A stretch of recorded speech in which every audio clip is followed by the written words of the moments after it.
మీ కామెంటు నా సమాధాన కార్యక్రమానికి అన్నదాతలకు ఆత్మీయ స్వాగతం. ముందుగా కుమార్ గారు, సెప్టెంబర్ అక్టోబర్లో మళ్ళీ ధరలు పుంజుకుంటాయి. ఇప్పుడు ఉన్న చెట్లు వైరస్, ప్రస్తుతం ఉన్న పంటలన్నీ వైరస్ బారిన పడ్డాయి కాబట్టి సెప్టెంబర్లో అక్టోబర్లో ధరలు మళ్ళీ పుంజుకుంటాయని కుమార్ గారు అంచనా వేస్తే, దేవర్ష గారు మాత్రం నో అన్నాని పెట్టారు.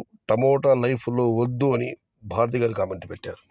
ఇక మనం మరొక కామెంట్ పరిశీలిస్తే, అన్నా చలకేరే ఫుల్ ప్లాంటేషన్ మంజునాథ్ గారు, అనంతపురము తగ్గదు, స్టాక్ వస్తూనే ఉంటాయి.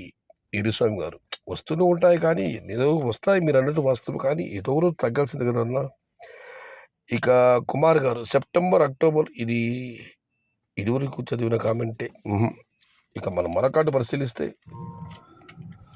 అంగల్ మార్కెట్లో యాక్షన్ పాట పాడే ఆయన ఈ సంవత్సరం కనబడటం లేదు. తెల్లద్దాలు వేసుకుని ఉంటాడు, ఎలా ఉన్నాడు ఆది గారు. అన్న ఆయన రాచర్ల వీరభద్ర రెడ్డి గారు, వయసు 75 సంవత్సరాలు, అందుకనే ఆయన రిటైర్డ్ అయ్యారు. ఆరోగ్యం కూడా మొన్న కాస్త ఆయనకు సృష్టి చేసింది. ప్రస్తుతానికి ఆయన బాగానే ఆరోగ్యంగానే ఉన్నారు.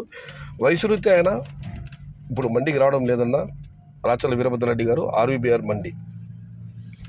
ఫస్ట్ లైక్ సుధాకర్, పెద్దలు పూజ్యులు రాచర్ల వీరభద్రరెడ్డి గారు నిండు 100 ఏళ్ళు ఆయురారోగ్యాలతో జీవించాలని ఆ భగవంతుని మనస్ఫూర్తిగా ప్రార్థిస్తూ, ఏంది బ్రో ఈ దారుణం అశోక్ గారు, ఈ సంవత్సరం అంతా అంతే బ్రో.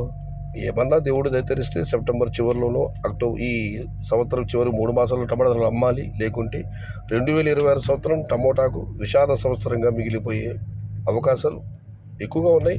అలా కాకుండా ఈ 3 నెలలైనా ధరలు బాగా వెళ్ళాలని, అన్నదాతల ఇంట టమోటా పంట సిరులు పండించాలని ఆ భగవంతుని మనస్ఫూర్తి ప్రార్థిస్తూ, అది చిన్న కార్యక్రమం. ఇది ఈరోజు మీ కామెంటు నా సమాధానం కార్యక్రమం.